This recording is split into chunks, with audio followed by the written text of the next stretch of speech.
วัสดีครับวันนี้ขออนุญาตนำผลงานเพลงกันล็อกเซตซอลของคุณพ่อสาธิตบ้านนานำมาโคเวอร์โดยน้องโบพานุพงศ์ครับเนียง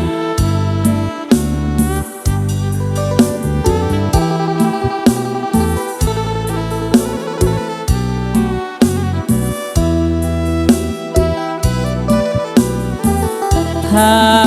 คลุนบางโนสรดทนอลเนียงเอ้ยกะลอกแดนซอลเนาทนอลได้เดินความกระมมกรุบสรกมันแดนสรายโนสรดทนอลได้มันเมียงระนากี่น้องอยู่จนรมจอมเยียงกับผ่านเต้าปูเอ้ยปูบังนึกแต่อันนั้นกระนองโคลน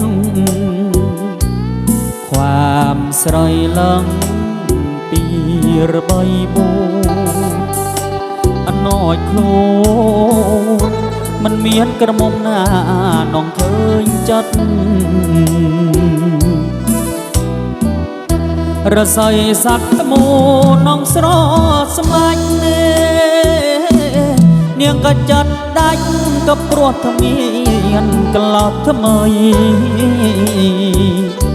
กลอดสมเบิมกิเมียนต้องมอเตอร์ไซ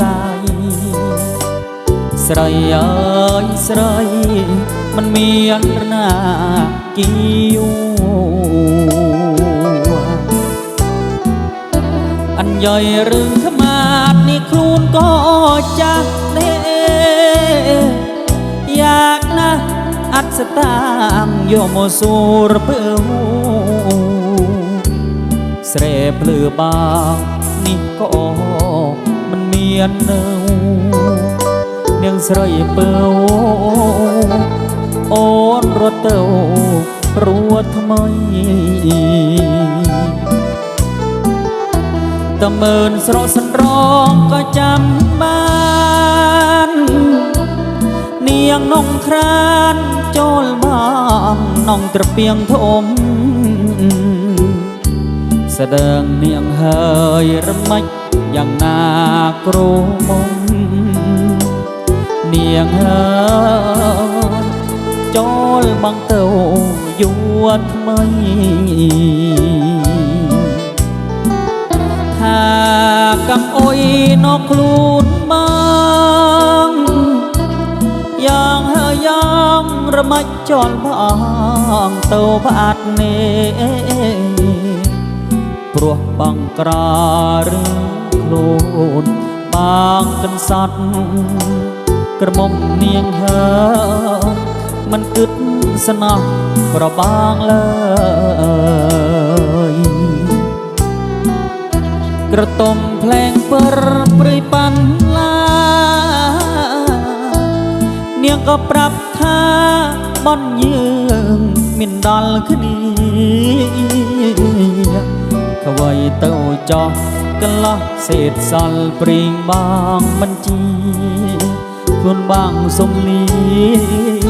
เนียงเอ้ยเนียงโจลบุง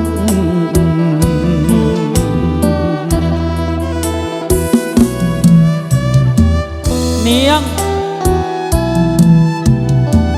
ปริยังมันนัลคเนียเตโอบางเบียกรา